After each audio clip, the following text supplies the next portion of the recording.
primero agradeciendo a las personas que están aquí, a Kevin Botegara, de candidato de Podemos al Senado, y a Miguel Saró, de Unidad Popular, de la Unida.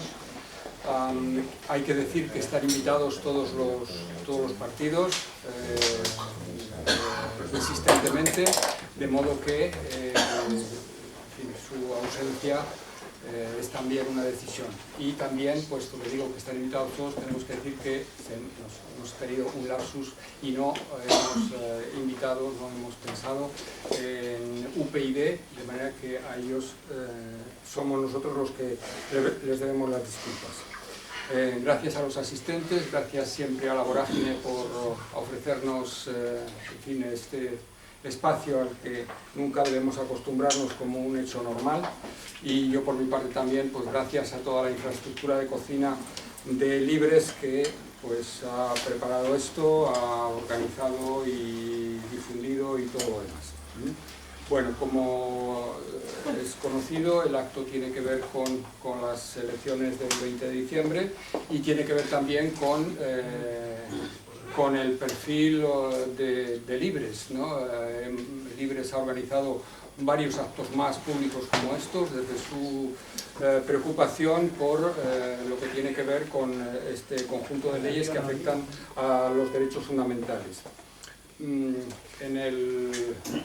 diario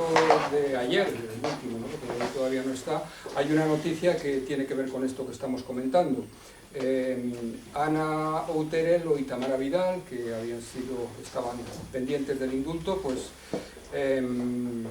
evitan la cárcel por una reforma del Código Penal, y pues, la noticia es reciente. Y efectivamente, como digo, tiene que ver con este conjunto de medidas que han supuesto las reformas legislativas recientes. Estas elecciones inminentes, que empieza hoy la campaña, pues suponen el fin de una legislatura que yo creo que no pasará precisamente desapercibida, ¿no? Y si hiciéramos el ejercicio así un poco de túnel del tiempo, de volvernos a poner en la campaña electoral de hace 4 años, veremos que lo que ha pasado, pues parece que hubiera necesitado más años para que se hubiera producido esa tectónica de placas que yo creo que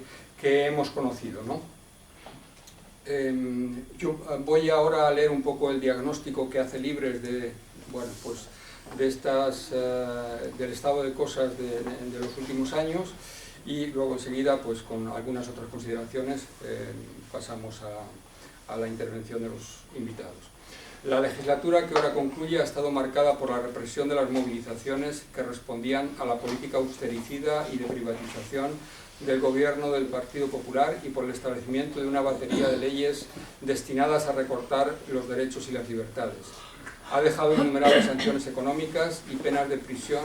para activistas sociales desconocidas desde el fin de la dictadura franquista. Hoy hay ya nuevos presos políticos, algunos de los cuales, como el del vallecano Alfón, se encuentran en régimen de aislamiento FIES, en estos ficheros de seguimiento. Y hay muchos y muchas condenadas en firme que aún están pendientes de indulto o de ingreso en prisión, como era el caso que acabo de comentar de Ana Outerelo y Tamara Vidal. En los últimos meses, conforme se aproximan las elecciones, el ritmo se ha acelerado. Nuevas condenas en firme de 35 años y hasta 5 años de prisión, como los casos de Andrés Bódalo y Francisco Molero, respectivamente. Y, entre comillas, operaciones antiterroristas que tratan de criminalizar a grupos anarquistas, como en el caso de la Operación Pandora, o independentistas gallegos, como en el caso de la Operación Harley. Los atentados yihadistas de París abren un nuevo y muy preocupante escenario que hace pensar en nuevas vueltas de tuerca que podrían acabar por pulverizar el estado de los derechos y libertades que aún nos quedan. Bueno, a la vista de este diagnóstico, pues claro, lo que a uno se le ocurre es que, en fin, cuál es el estado de cosas antecedente al que responde pues esta batería de medidas. Y pues para eso nada mejor, que parece que esta batería es consonante con en fin, una crisis social grave, una alarma social o cosas por el estilo. Entonces yo voy a dar algunas indicaciones. Por ejemplo, según los propios datos del Ministerio del Interior, en 2013, de las 33.124 manifestaciones o concentraciones informadas a las fuerzas de seguridad, solo hubo disturbios en 323, es decir, en el 0,97%. Y en las del primer trimestre del año pasado, que son los últimos datos que tengo, el porcentaje bajó al 57%. Si miramos otros datos correlativos para, en fin, contrapesar un poco esa impresión, en el barómetro de julio del CIS de julio de 2004, cuando se estaba preparando esta batería de medidas sobre las preocupaciones de los ciudadanos, pues el orden era este. En primer lugar, el paro era la preocupación para el 77%, en segundo lugar, la corrupción y el fraude para el 41%, en tercer lugar, los problemas de índole económica para el 28%, y seguimos así hasta que llegamos a las posiciones con el 2,5%, están empatados los problemas relacionados con la calidad del empleo, la administración de la justicia, los problemas relacionados con la juventud y la inseguridad ciudadana. Es decir, primer problema el paro, segundo problema la corrupción, pero no tenemos nada, sí, quiero decir, unas autoridades, un gobierno responsable, si es sensible a las inquietudes ciudadanas, donde tendría que haberse aplicado para, en fin, adoptar medidas consonantes con el estado de cosas, sería con estos problemas que tienen otros indicadores que los avalan. Pero no es el caso, y en cambio pues hay esta hiperactividad con relación a un problema que es relativamente menor. Como antes me señalaba Chuchi, además de este dato, ha disminuido la población reclusa, es decir, que todos los indicadores van a que el estado de cosas de ninguna manera pues auspiciaba o justificaba estas medidas legislativas, ¿no? De modo que hay un contraste claro entre pues, el contenido de estas leyes, que son la ley de seguridad ciudadana, la reforma del Código Penal, la ley de tasas, la ley de enjuiciamiento criminal y la reforma del se me olvida la reforma del Código Penal. Bueno, luego saldrán más. Quiero decir, este desajuste de las percepciones, pues naturalmente fue percibido y constatado y denunciado por organizaciones de jueces, por profesores de derecho, por organismos internacionales, por Amnistía Internacional, cuya opinión tuvimos ocasión de escuchar aquí, pero también por los partidos políticos. Todos los partidos de la oposición llevaron la ley al Constitucional, que está pendiente de, lo cual, quiero decir, eso también sería una razón por la que los partidos, en fin,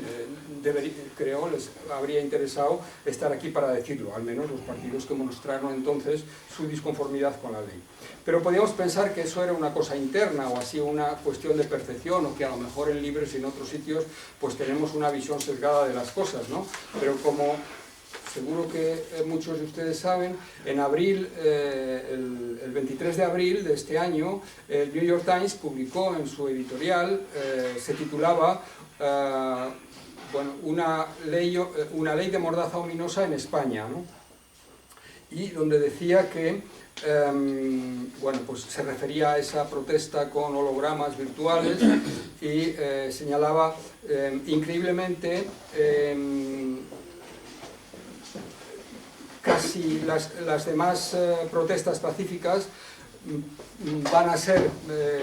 prohibidas o impedidas cuando entre en vigor la ley previsto para el 1 de julio, que en efecto es el caso. He citado antes en el resumen de Libres la referencia a los años oscuros franquistas, y esa referencia está también en el editorial de New York Times. La nueva ley de mordaza en España nos devuelve inquietantemente a los años oscuros del régimen de Franco. Una ley como esta no tiene cabida en una nación democrática, en la que los españoles, una nación en la que los españoles, en cuanto ciudadanos de la Unión Europea, tienen derechos algo más que virtuales a la protesta pacífica y colectiva. Bueno, pues con ese panorama un poco de fondo, iniciamos el debate con Kevin y con Miguel. El formato es el siguiente: yo les voy a formular unas preguntas que, en fin, que son indicativas, quiero decir que del conjunto de preocupaciones que suscitan estas leyes, pues hemos seleccionado unas cuantas para que ellos se manifiesten, y luego pues haremos un diálogo entre las personas que estáis asistiendo. Bueno, entonces empiezo por la primera pregunta. Para los partidos que representáis, ¿cómo se entiende este conjunto de disposiciones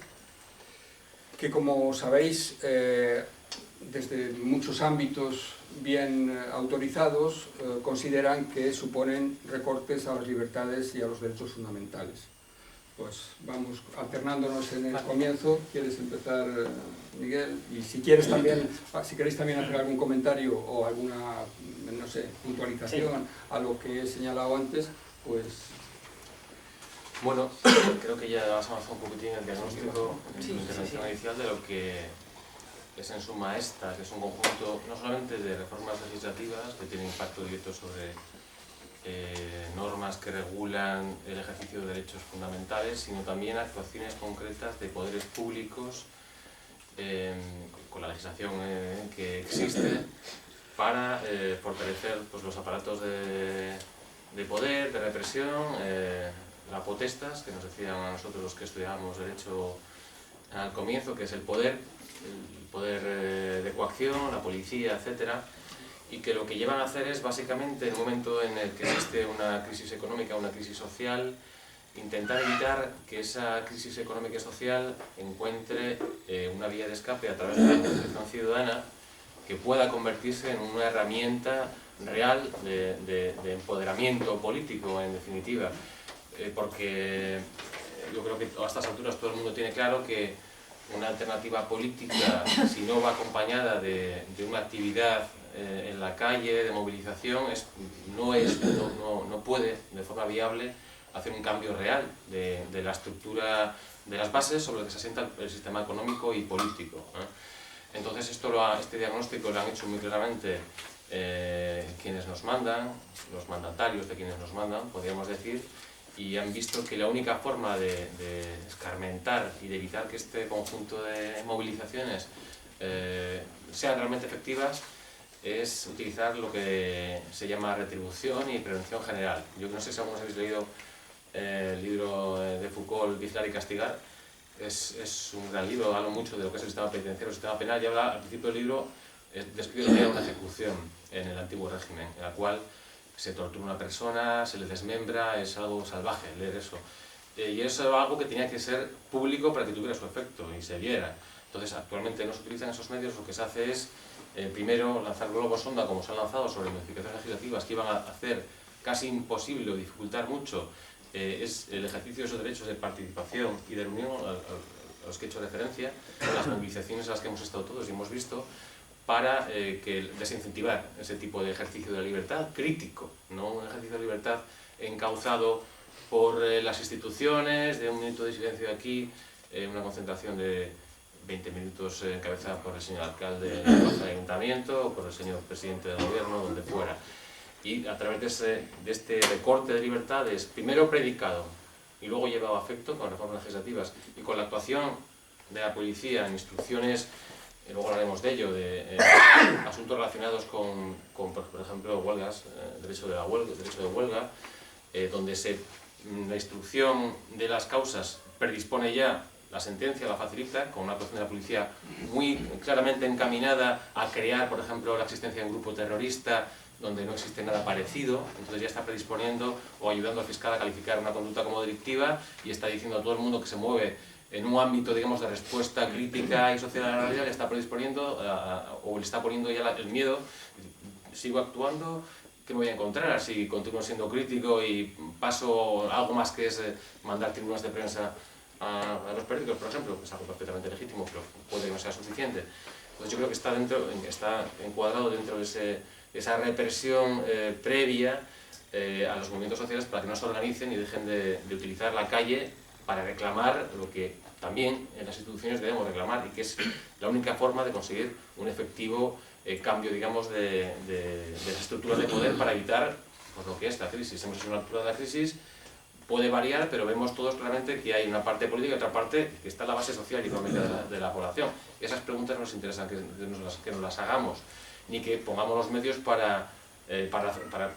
conseguir los cambios. Entonces,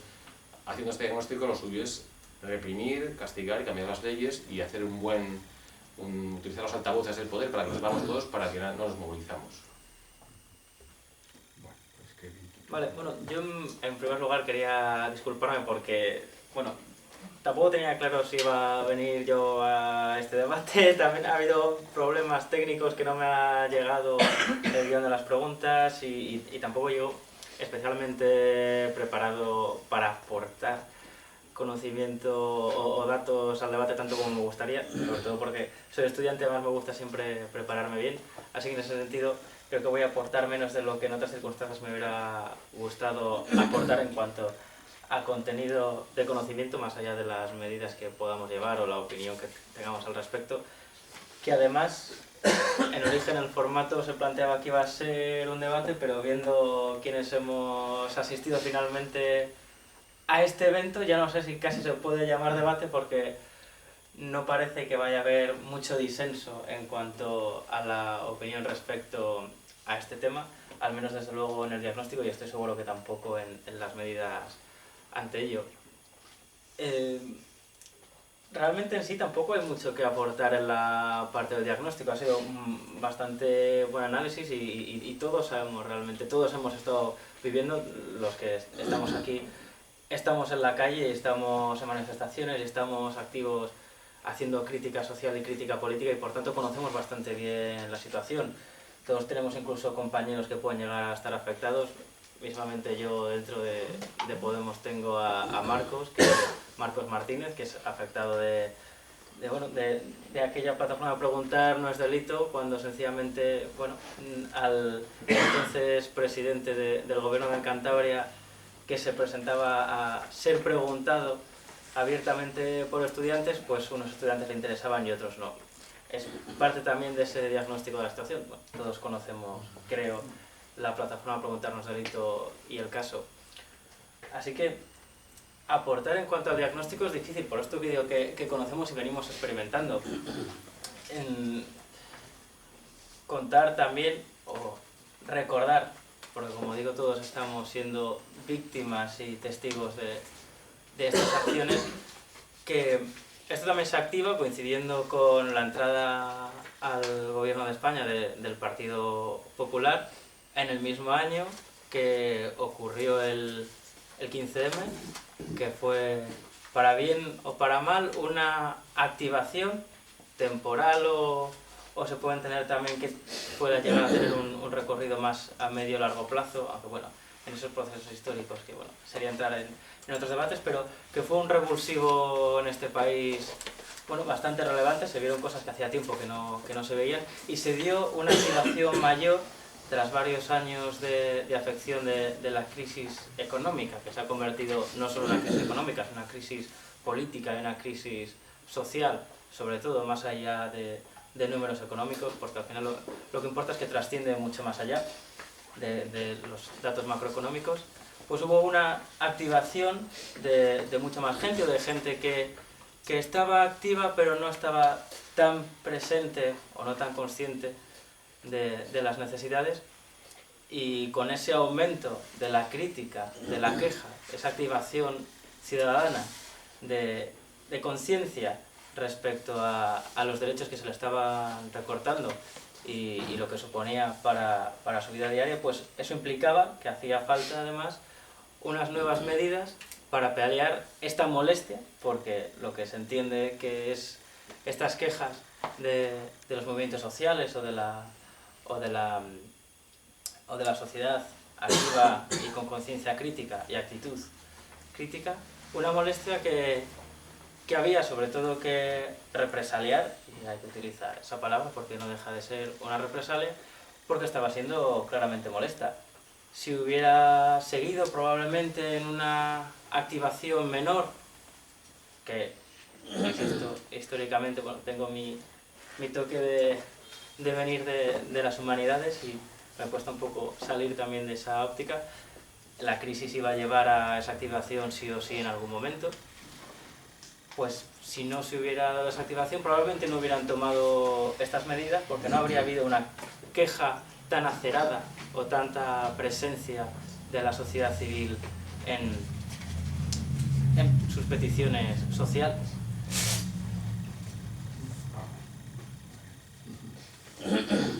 Pues pasamos a la siguiente pregunta.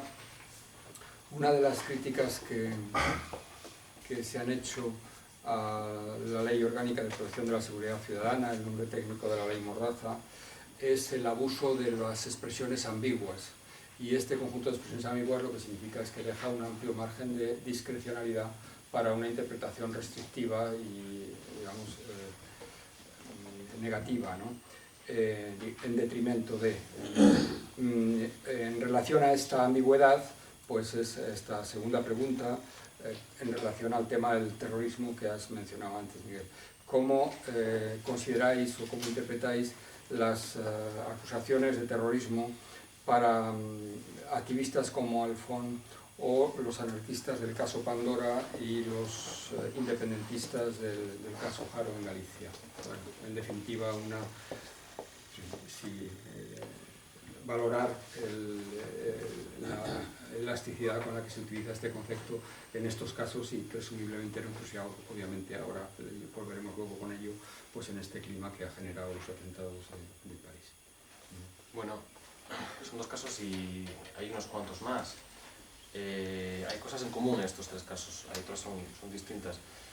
En común es que en casi todos ellos o en todos ellos han utilizado legislaciones penales que ya estaban en vigor antes de esta legislatura. No son consecuencia de estas reformas del Código Penal, principalmente de las que hemos hecho referencia, porque esta reforma esencial tiene menos de un año. En este caso yo creo que más reformas legislativas es la actuación de las fuerzas de seguridad, la policía en algunos casos, que en este tipo de delitos, sobre todo los que se han calificado como terroristas, o sea, grupos terroristas o grupos que conspiran para subvertir el orden, etc. En este caso, la instrucción de las causas, en algunos de ellos directamente dirigido por la Audiencia Nacional, en otros no. Por ejemplo, el caso Pandora sí que hubo intervención de un juez instructor de la Audiencia Nacional, creo que fue el juez súper conocido Gómez Bermúdez, creo que fue, efectivamente. Pero aquí lo que hay es un control judicial de actuaciones cuando quien realmente construye el caso es la policía de turno, en este caso la Policía Autonómica catalana, los Mossos d'Esquadra. Y son casos en los que la policía lo que hace es construir los hechos de forma que se adecúen a algunos de los tipos delictivos que ya existen en el Código Penal, que hay tipos delictivos muy genéricos para este tipo de delitos de hace muchos años ya, que se aprovechó en su día la ventana que se abrió a finales de la década de los 90 y principios de la década de los 2000, el pacto PP-PSOE con relación a la Kale Borroka, etcétera, para hacer unos tipos penales con relación al terrorismo callejero muy abiertos, que permitían la represión, dando total discrecionalidad tanto a la policía a la hora de casi instruir, de preparar las causas, como los jueces para condenar, y utilizando esos tipos, esa ya legislación que ya existía, la policía en este caso pues ha construido, digamos, el delito. Digo construir el delito, ha construido los hechos. Es difícil decir esto porque, claro, estamos diciendo como si la policía hubiera fabricado los hechos y fueran falsos todos. Yo no puedo aventurar cuánto hay de cierto y cuánto hay de falso. Lo que está claro es que hay cuestiones que son muy interpretativas, sobre todo en cuanto se habla de grupos, como el caso Pandora y el caso Haro, los dos a los que te has referido, sobre cuál es el destino, para qué conspira esta gente, qué intenciones tienen, que nosotros podemos comprender que son intenciones, o podemos ver de una óptica de la crítica social, de las organizaciones sociales que avanzan en algo más que pensar o teorizar modelos distintos de sociedad, sino que lo llevan a la práctica con métodos de acción directa, algunos de los cuales pueden, sí, cierto, estar dentro del el borde con algún tipo de conducta ya ilícita, quizá, en algún caso, en otros no, se repartir panfletos, pero se adelanta la sanción penal, la represión a la conspiración y construye, me refiero a que antes de hacer ningún tipo de acto, que, joder, sí, han puesto un petardo enorme en un coche, han roto una papelera o han roto la ventana de un banco, no, antes de hacer eso, en el momento de ver la conspiración, la preparación presunta de delitos, la policía actúa y construye un enorme caso para, con base a estos delitos a los hechos de defensa que ya estaban descritos antes, para facilitar que, en este caso es un delito de terrorismo, la Audiencia Nacional actúa, que un juez les autoriza a hacer esto y lo otro. Al final, en muchas ocasiones, estos delitos llenan un montón de titulares, que es lo que se persigue para justificar, es lo que se intenta para ese fin que os he dicho, de prevenir ese tipo de conductas críticas, para que escarmentar en cabeza ajena y a nadie se le ocurra sacar un poco los pies del tiesto, aquí ya tenéis donde podéis meteros y no os hagáis de ahí, de estos 4 o 5 casos, grupos, etcétera, no avancéis por ahí y con eso está el trabajo hecho. Luego condenas no hay tantas. En el caso de Alfon es distinto, porque aquí lo que hay es, por parte de la defensa de Alfon, se habla de una construcción de las pruebas, se perdió, digamos, la garantía que debe tutelar, que las pruebas antes, desde el momento que se incauta por la policía hasta la intervención judicial, se perdió denuncia, se perdió, digamos, la custodia y se tratamos de que se le encontró en una mochila un artefacto explosivo, con lo que ello ya significa, pues claro, es importantísimo eso. Luego, claro, el juez pues entiende que no lo ha habido, esa suficiente, nos ha desvirtuado el deber de custodia, entonces son temas distintos. Pero aquí lo que quiero que veáis es que no se trata tanto de que se aplican reformas legislativas posteriores, sino que ya la legislación anterior ya era bastante flexible y permitía a los jueces y a la policía, sobre todo, actuar en estos casos para construir el delito, construir los hechos de forma que encajaran en un delito concreto y dar a los medios unos titulares estupendos sobre terrorismo, un chico en un piquete que lleva una bomba. Claro, esto ya está causando un efecto desincentivador. Aquel que quiere, yo quiero participar en un piquete, ¿dónde vas? Te vas a juntar con gente que lleva explosivos. Entonces están justamente buscando eso, que la gente no se movilice y que haga, pues sí, lo justo de centrarse, encontrarse delante de la puerta de una institución y poco más. Muy bien, gracias. Vale, ha marcado Miguel bueno, ha tocado varias cosas de las que también quería comentar, pero una concretamente ha dado en el clavo precisamente al hablar de que se está actuando legalmente o penalmente contra esta gente acusando de terrorismo sin ni siquiera haber habido una acción. Es un poco difícil que pueda haber un acto de terrorismo sin que haya una acción previa. Evidentemente se puede estar planeando una acción, pero bueno, ya sabemos, se ve, o en el caso de la construcción de las pruebas o incluso cuando no hay nada, porque no se puede sacar estos datos porque no había acciones terroristas. Vamos, evidentemente no puede haber un acto terrorista sin ni siquiera haber acto. Y también ir un poco a la definición de qué es terrorismo. Terrorismo, en definitiva, es generar un gran miedo social para intentar aprovecharse de esa situación de miedo y de caos para tratar de instaurar o generar algún tipo de cambio en favor de unas opiniones, bueno, no necesariamente minoritarias, pero de un sector que está actuando. Pero la clave es generar ese gran acto de miedo social. Por eso, en el caso de, como comentábamos, de lo que ha habido las pasadas semanas, el acto de París ha generado un miedo social y entonces se puede hablar de terrorismo. Aquí volviendo, cuando ni siquiera hay acción, cuando incluso si nos pusiéramos en la situación de que hubiera habido algún tipo de acción, no se ve por ningún lado que se haya generado ese terror social, por tanto no se puede hablar siquiera de terrorismo. Y siguiendo la última línea que comentaba también Miguel, más que ir a la línea, que también por supuesto, pero por comentar otros temas de disuadir a la gente que pueda estar activa, ir a un piquete porque tengo al lado a alguien que vaya a poner una bomba o ir más allá de lo que quiero ir yo, se vaya a poner violento.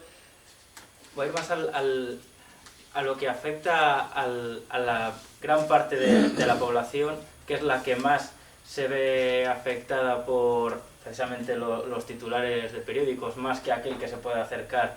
a una manifestación o a un piquete. El matiz ideológico que representa llamarlo terrorismo, y en las mismas noticias o en las mismas intervenciones de los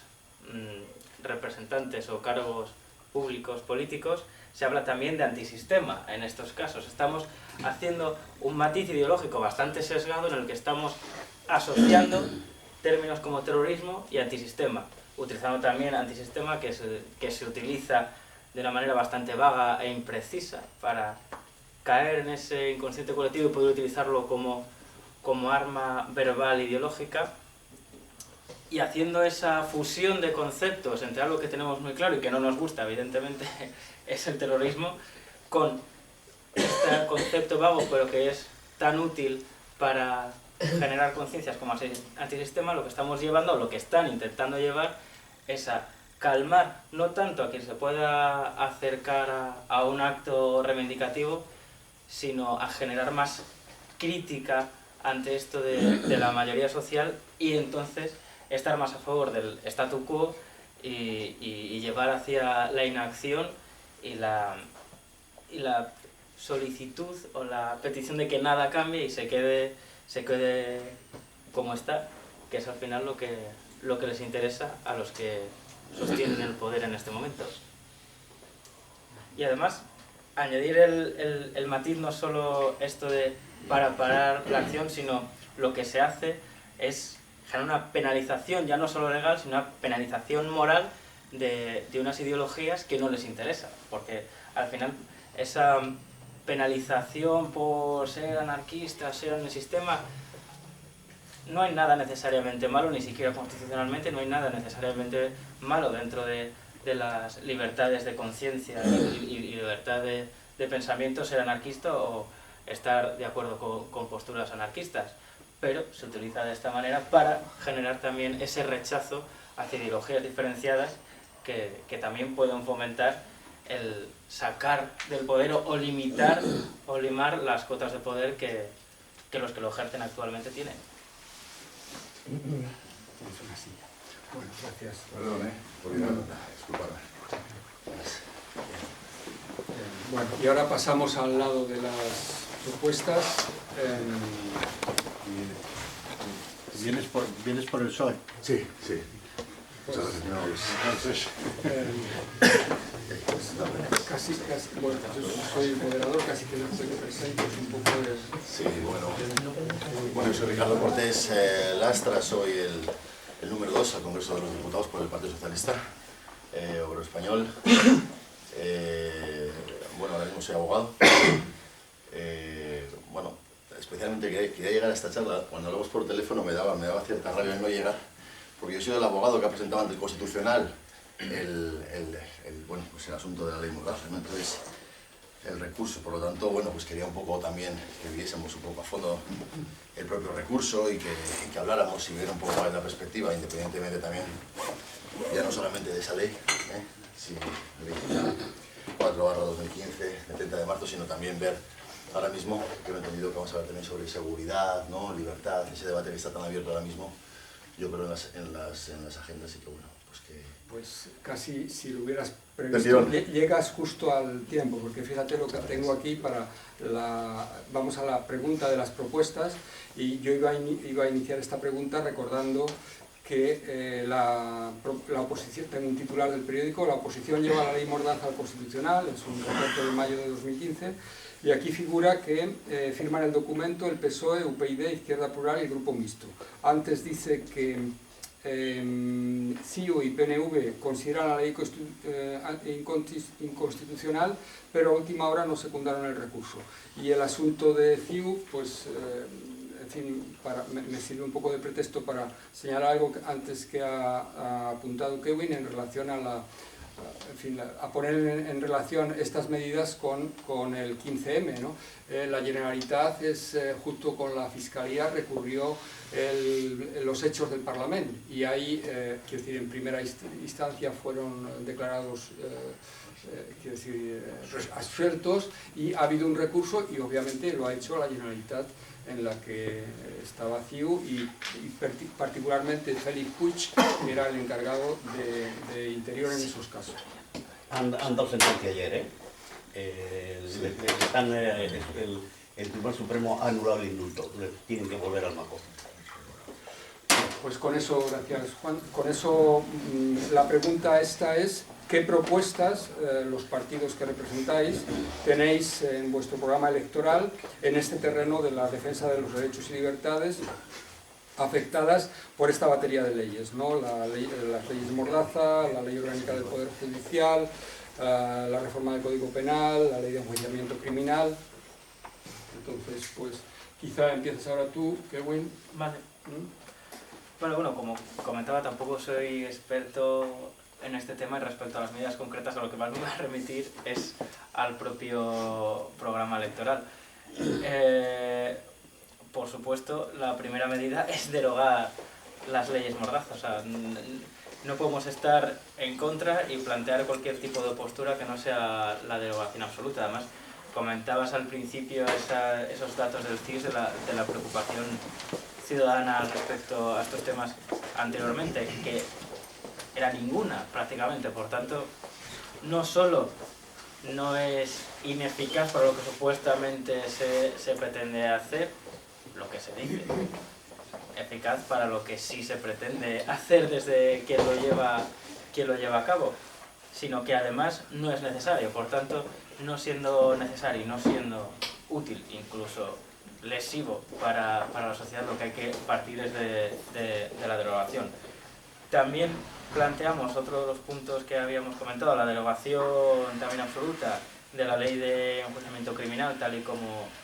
está en la forma actual.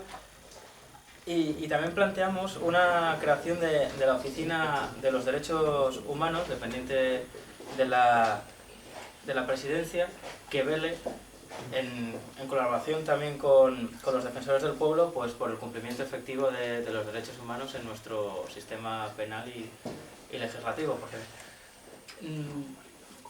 por evitar incluso la situación en la que nos vemos ahora, que aunque parezca que se salva por esa ambigüedad también que comentábamos antes, llega a ser inconstitucional en esencia, y que por tanto un gobierno también puede llevar medidas a favor de ello, y consideramos necesario que no solo sea un compromiso sobre el papel, sino que haya una oficina que vele, dado que se ve que el gobierno no siempre, no necesariamente va a velar por ello, por los derechos humanos y por los derechos civiles y de las libertades públicas. Bueno, pues nosotros compartimos con Podemos aquí la eliminación de la ley Mordaza. Yo lamento no haber podido escuchar el inicio, pero creo que con la ley Mordaza estamos ante una de las mayores atrocidades probablemente que se han cometido a lo largo de la democracia. Es un atentado directo, yo, contra los derechos y las libertades de la inmensa mayoría, que muy directamente nos sentimos identificados con ellos. No voy a entrar ya en la ley, pero el derecho a la dignidad, es decir, hay una serie de derechos que están muy directamente contemplados en esta ley, que creo que nos llevan irremediablemente, sin lugar a dudas, independientemente de que el recurso ante la inconstitucional no es un recurso a toda la ley, es un recurso a determinados artículos concretos que creemos que atentan a determinados derechos muy importantes, derechos fundamentales ahora mismo en nuestro país. Pero sí que apostamos también por la derogación completa de esta ley de protección de la seguridad ciudadana, esta ley 4/2014, 30 de marzo. Derogación total y absoluta. Incluimos en nuestro programa luego electoral una reforma del Código Penal, también la incluimos muy claramente. Y luego es verdad que hay una serie de baterías y de medidas que creo que son importantes. Por un lado, intentamos que las penas, pequeñas condenas, que probablemente no tendrían por qué acabar en prisión, no acaben ahí, buscamos alternativas para reincorporar a esa gente a la sociedad. Creo que es muy importante esto, es un programa en sentido mucho más flexible, pero sí que es verdad que de alguna manera somos más duros en este programa electoral, si lo podéis ver, en el ámbito de los delitos o de los fraudes con Hacienda. Queremos ahí ser más duros y hacer un poco de la lucha contra el fraude fiscal, que creo que es uno de los motivos fundamentales, uno de los temas fundamentales que también está encima de esta mesa, hacer que sean más penas, condenas más fuertes en ese sentido. Y luego, bueno, independientemente ya de las medidas concretas que podamos llevar, que tienen esa línea, ese espíritu que os comento ahora, es verdad que ahora mismo también nos movemos en ese debate que hablábamos antes, ¿no? Seguridad, libertad. Un debate que ha estado, por cierto, yo quiero compartirlo con vosotros, un debate que no es nuevo, un debate que ya se abrió, yo creo que después de los atentados de las Torres Gemelas, y en donde Estados Unidos intenta, de alguna manera, aglutinar toda la información posible con respecto a los diferentes lugares del mundo en donde ellos consideran que deben de tener esa información. Y en ese sentido, yo he sido eurodiputado en la anterior legislatura, vimos cómo hubo una confrontación entre Estados Unidos y la Unión Europea, porque de alguna manera Estados Unidos exigía toda la información de ciudadanos europeos, y a cambio ellos no nos daban, no nos incorporaban, no nos daban nada de información sobre los ciudadanos americanos, ¿no? Y en ese sentido ahí se abrió un debate muy duro que Europa defendió en todo momento la seguridad y defendió sobre todo los derechos y la libertad de los ciudadanos sin dar esa información, que creo que es la postura que debíamos de mantener, ¿no? Pero en principio el programa es ese, también renovación, ley mordaza, reforma Código Penal, contemplar condenas más blandas para buscar fórmulas alternativas a las fórmulas actuales que acaban en prisión y ser más duros con el fraude fiscal, endureciendo esas condenas que lo haríamos en el Código Penal. Esas serían más o menos las líneas generales del programa. Gracias, Ricardo. Ahora, si te parece, Miguel, nos centramos un poco sobre el primer punto de lo que proponéis en vuestros programas y lo que has mencionado de la seguridad, el debate tenemos un último punto que lo abordaremos. Entonces, la propuesta que hacéis desde el partido con relación a esta batería de... Lo que traigo es la parte del programa electoral que ha sido presentado hoy mismo, de Unidad Popular Izquierda Unida. Está calentito, lo acabo de conocer. Entonces paso a comentaros las propuestas concretas que se plantean. En primer lugar, adoptar medidas para la prevención de la tortura y los malos tratos, reduciéndose los plazos legales del régimen de incomunicación cuando existan y estableciendo sistemas de videovigilancia y grabación de los interrogatorios de todas las personas detenidas, siguiendo instrucciones del Comité